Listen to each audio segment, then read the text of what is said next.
Morning, Shabbat of Passover, and our morning meditation.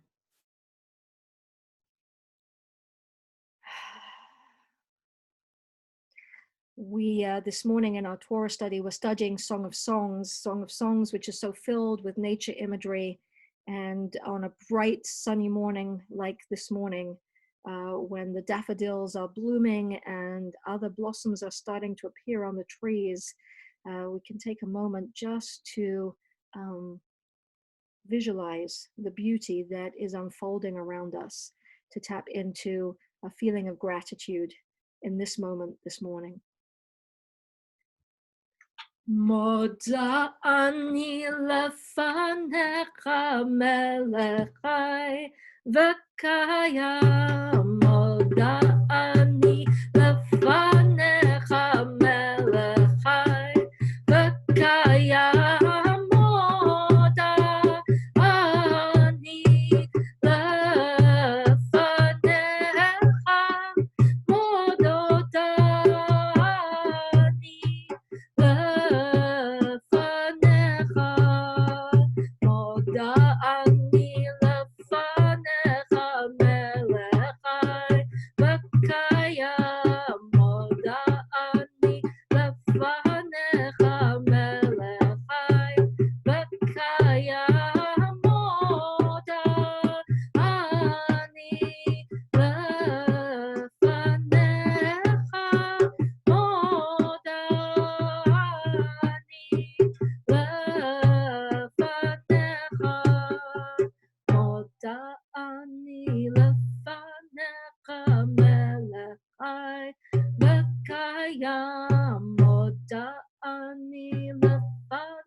Take a deep breath. Just feel the glow and the warmth that emanates from having that feeling of gratitude. And in the breathing and the quiet that follows, perhaps bring up pictures in your mind of all of the experiences and the things around you for which you can feel gratitude, that they are available to you and that they are part of your life.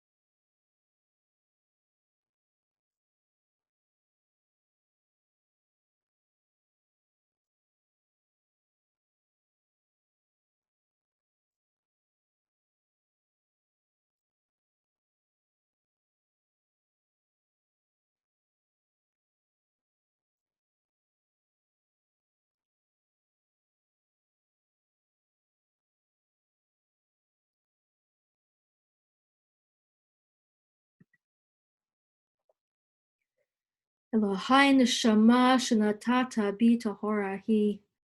God, the soul you've given me is pure. During this period of the weeks between Passover and Shavuot, this counting of the Omer time, 7 weeks, each of those weeks is an opportunity through the kabbalistic sephirah that we'll look at in just a little while. It's an opportunity to do a little self-examination and try and pull away some of the schmutz that might be covering that pure soul, that pure light, getting back to the essence of what's really important. There's nothing like the time we're in to really bring into sharp relief that which is most important, most vital, and that which we are able to do without. And so this is about coming to that place of really peeling away the things that we might be frustrated about or disappointed about, um, or missing, and asking ourselves, what's really the essence of what we need?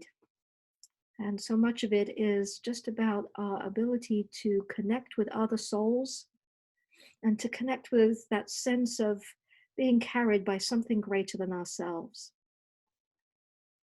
So we'll do a slow Elohai Neshama this morning, one word with each breath, so that we can really, in that breath, try and release tension and tightness and gently blow out the inner schmutz. Elohai Neshama Shanata Bi Tehorahi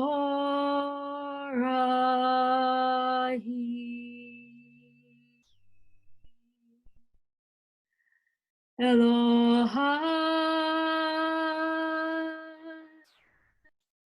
Neshama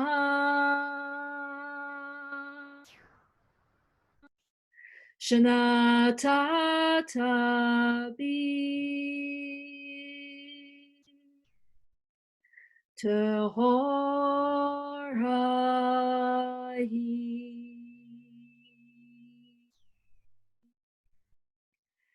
Elohai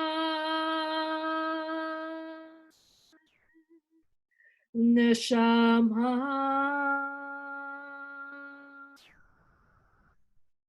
Shanata Bi Tehorahi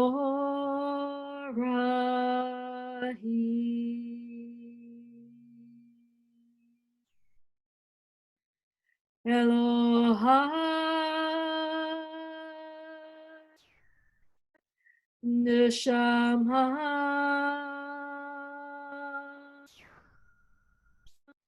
Shanata Bi Tehorahi.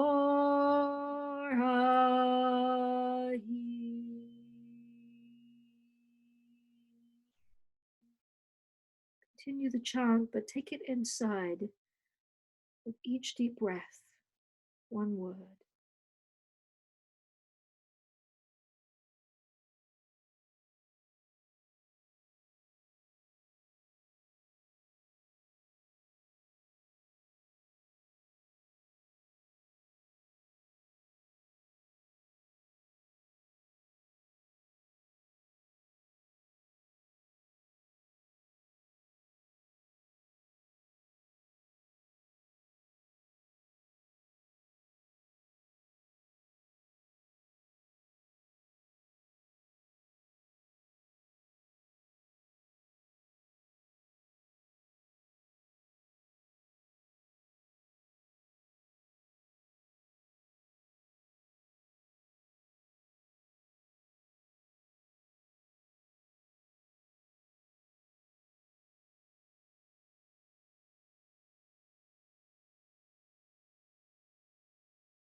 So just notice where you are in this moment.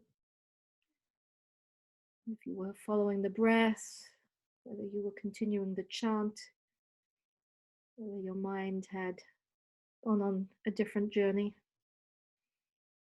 And bring your presence back. We continue with the blessing for the study of Torah. Baruch atah Adonai, Eloheinu melech haolam, asher kitshanu b'mitzvotav v'tzivanu la'asok b'divrei Torah. Blessed are you, eternal our God, ruler of the universe, who has hallowed us with your commandments and commanded us to occupy ourselves with the words of Torah. This was a chant that we used perhaps a week or two ago, but when it comes to counting the Omer, it feels so appropriate to treasure each day. With the counting of the Omer, we count with a blessing, and we literally count each day. But of course, we can reverse the way we phrase that. Counting the Omer, the ritual of counting, is about paying attention to this day and making this day count, making each day count. Teach us to treasure each day. Teach us to treasure each day, that we may open our hearts to your wisdom. Oh, teach us to treasure each day, that we may open our hearts to your wisdom. Oh, teach us to treasure each day.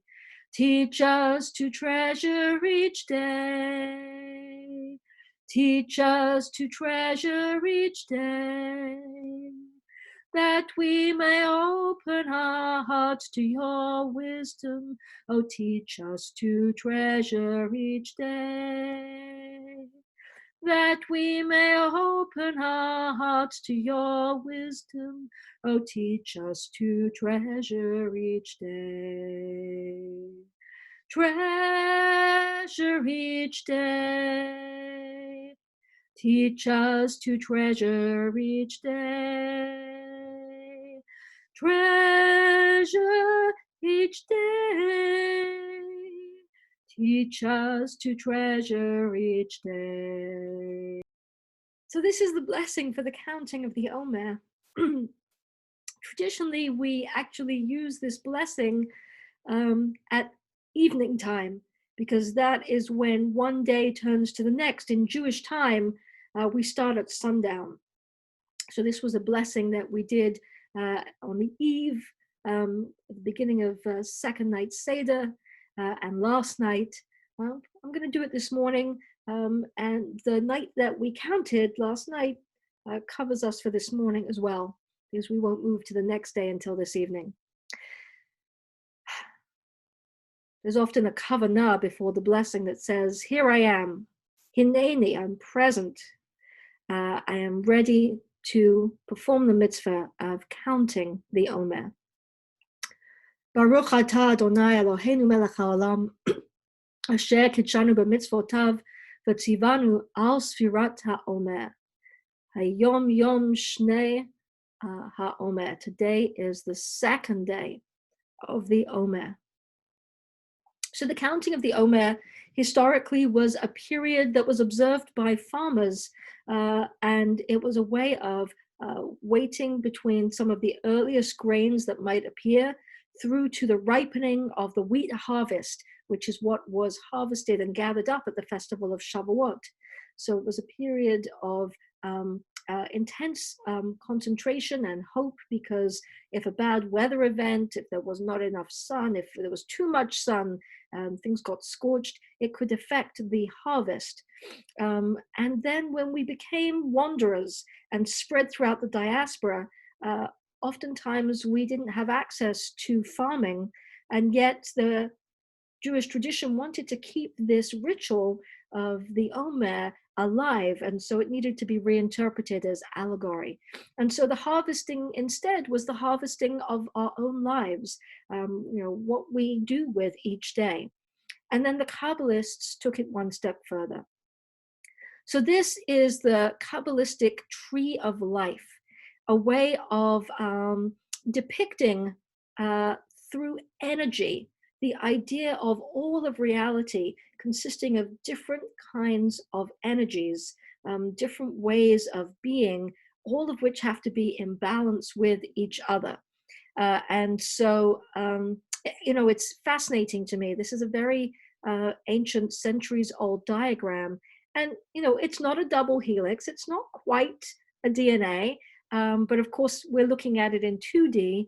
And this would be actually at least a 3D image. But I like to think of it as some ancient kind of gut feeling that that there was a kind of a DNA of the universe. And how do we take the notion of God, which is infinite, Ein Sof, without end and without form, and think about the energy of the infinite, the energy of everything that exists in the universe, as a way of thinking about God? How do we relate to something that is without form and which is infinite? And so the way the Kabbalists did that was by creating this idea of these different energies with different qualities. So for the purpose of counting the Omer, we focus actually on the lower 7. So we're starting over here. We're actually starting here at Chesed, and Chesed, loving kindness, is the week that we are in. The upper 3, Chochmah and Bina, Keter, these are seen to be higher realms of sort of more closer to the pure essence of what God might be. And so, beyond us to really directly tap into. But the lower 7, we can see what the human form is of those and find a way to tune into those energies within ourselves and see whether they are balanced within ourselves. And because there are 7 days to a week, while each of the 7 weeks of counting has its own sephirah,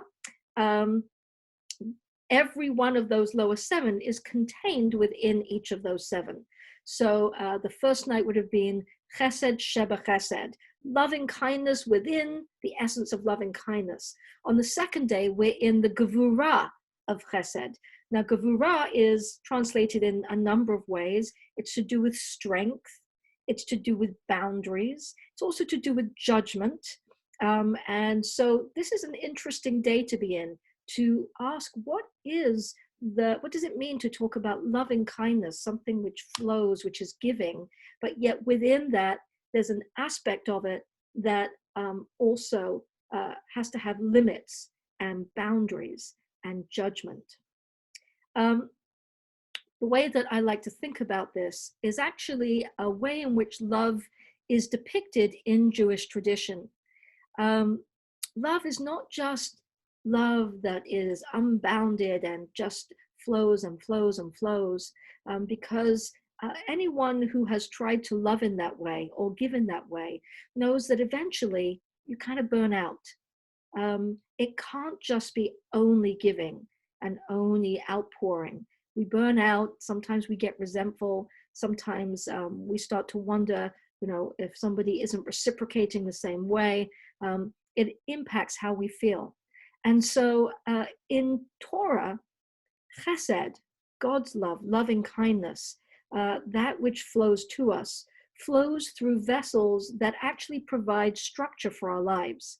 When we say in the morning prayers, Ahava Rabbah Ahavtanu, God, you have loved us.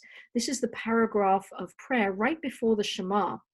And the paragraph goes on to say, you showed how deeply you loved us by giving us laws and commandments. That's the limits, that's the boundaries, that's the structure. When we love a child, we don't let anything go. We show that we love them by helping to keep them safe, by having some rules, by having ways to guide them, by pulling them back if they run across the road without looking. And so love is manifested in a way that can be channeled through something that has limits and boundaries and judgment to it.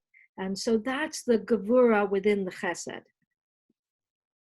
So the chant that I would like us to do as we contemplate this aspect is from those first 3 words of that morning prayer right before the Shema. in which we are reminded that we are loved by an unending love. We are loved by an unending love, and these are the words that we recite before we say the Shema, which is the declaration of that oneness, the infinite oneness of everything. And the other side of the Shema is the V'ahavta, in which we say, we will love, and you shall love the eternal your God. And so there's this idea of reciprocity, of connection.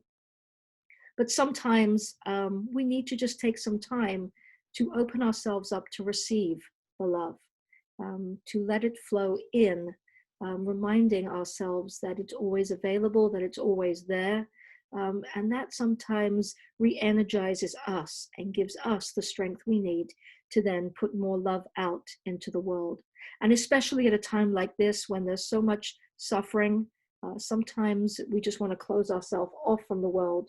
And this is a reminder to remain open.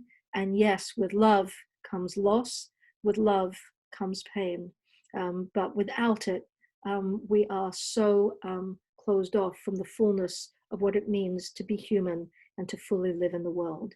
And so we have to remind ourselves that we are loved by an unending love, and that we can be vehicles for the flow of that love. Ahava Rabbah, Ahavtanu,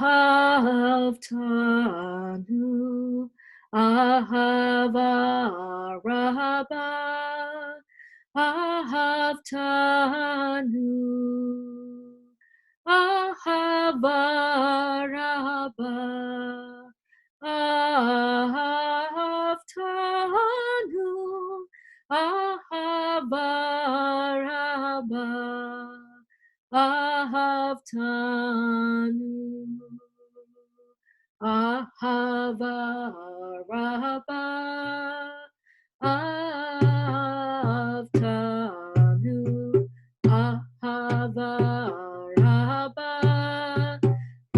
Ahavtanu, Ahava Rabbah, Ahavtanu, Ahava Rabbah,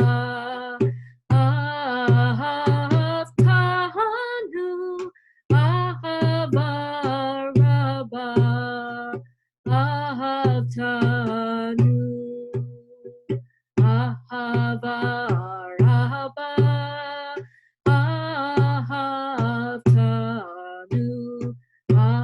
Ahava Rabbah, Ahavtanu, Ahava Rabbah, Ahavtanu, Ahava Rabbah, Ahavtanu, Ahava Rabbah, Ahavtanu, Ahava Rabbah,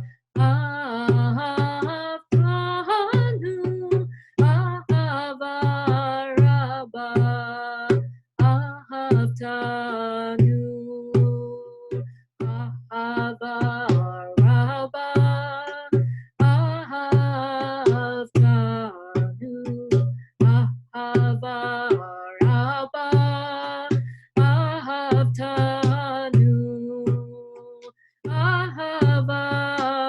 Ahava Rabbah,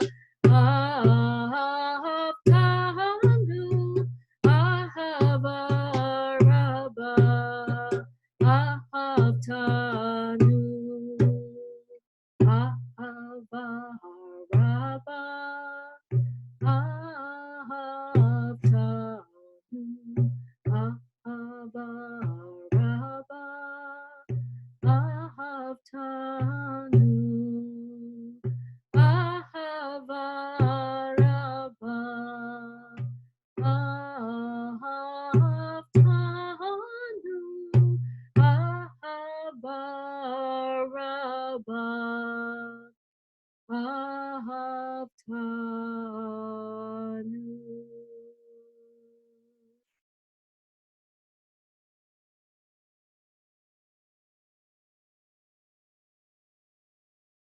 So the energy of the chant flowing through you.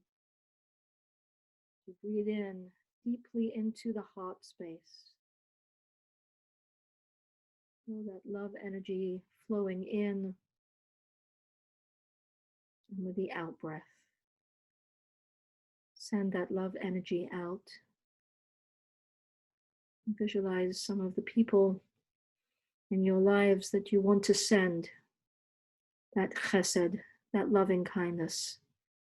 Where do you want to send it this morning?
Olam chesed yibaneh,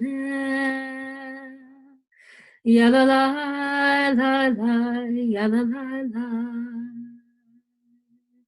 Olam chesed yibaneh, yalalai lai, yalalai lai. Olam chesed yibaneh, yalalai lai, yalalai lai. Olam chesed yibaneh, yalalai lai, yalalai lai. I will build this world from love. Yalalai lai lai, yalalai lai. And you must build this world from love. Yalalai lai lai, yalalai lai. And if we build this world from love, yalalai lai lai, yalalai lai, then God will build this world from love. Yalalai lai lai, yalalai lai. Olam chesed yibaneh, yalalai lai lai, yalalai lai. Olam chesed yibaneh, yalalai lai lai, yalalai lai.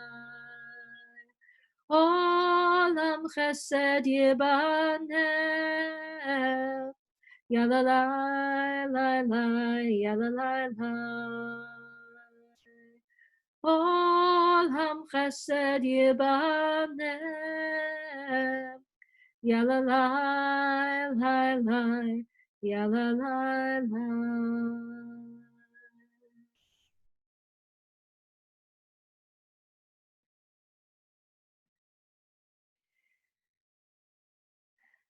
Okay, tov everyone.